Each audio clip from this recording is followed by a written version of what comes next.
ভবিষ্যৎ জানার ইচ্ছা মানুষের সবচেয়ে পুরনো আকাঙ্ক্ষাগুলোর একটি। কিন্তু যদি বলি এই আকাঙ্ক্ষাই তৈরি করেছে এক বিশাল ব্যবসা। সম্প্রতি ভারতে গ্রেফতার হয়েছেন স্বঘোষিত গটম্যান অশোক খারাত।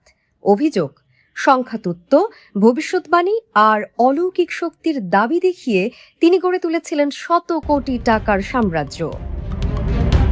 প্রভাবশালী রাজনীতিক, ব্যবসায়ী, সাধারণ মানুষ অনেকে যেতেন তার কাছে। কেউ জানতে চাইত নির্বাচন, কেউ ব্যবসার ভাগ্য, কেউ ব্যক্তিগত সংকটের সমাধান।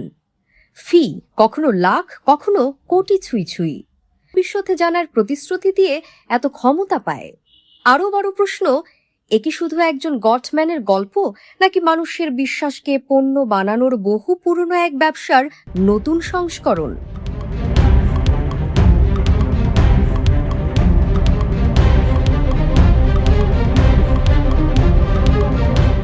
প্রাচীন গ্রিসে ডেলফাই ওরাকল ছিল ভবিষ্যৎবাণীর কেন্দ্র। মানুষ দূর দূরান্ত থেকে আসতো অ্যাপোলোর মন্দিরে উঠে শুনতে তাদের ভবিষ্যৎ কি। কিন্তু এটি শুধু আধ্যাত্মিক অভিজ্ঞতা ছিল না, এটি ছিল একটি বাণিজ্যিক কর্মযোগ্য।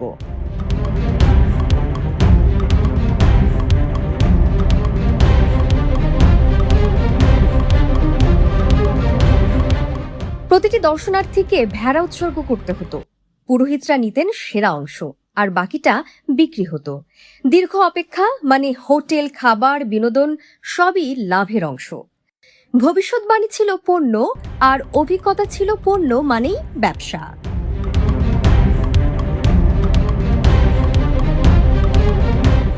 তখন জাদু আর ভবিষ্যৎবাণী ছিল একসঙ্গে। একটি বলতো ভবিষ্যৎ, অন্যটি প্রতিশ্রুতি দিত তা বদলানোর। এই দ্বৈত ব্যবসা আজও টিকে আছে, শুধু রূপ বদলেছে।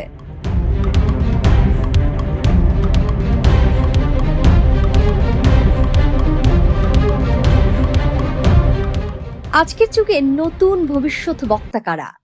Alphabet, Apple, Microsoft.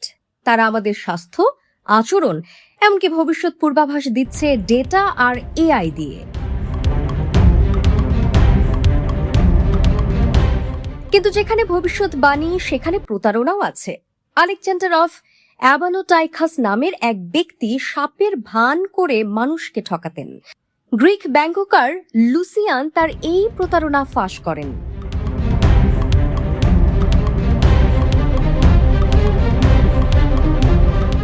তাহলে প্রশ্ন হলো, আমরা কি সত্যিই ভবিষ্যৎ জানতে চাই, নাকি আমরা শুধু বিশ্বাস করতে চাই যে কেউ তা জানে?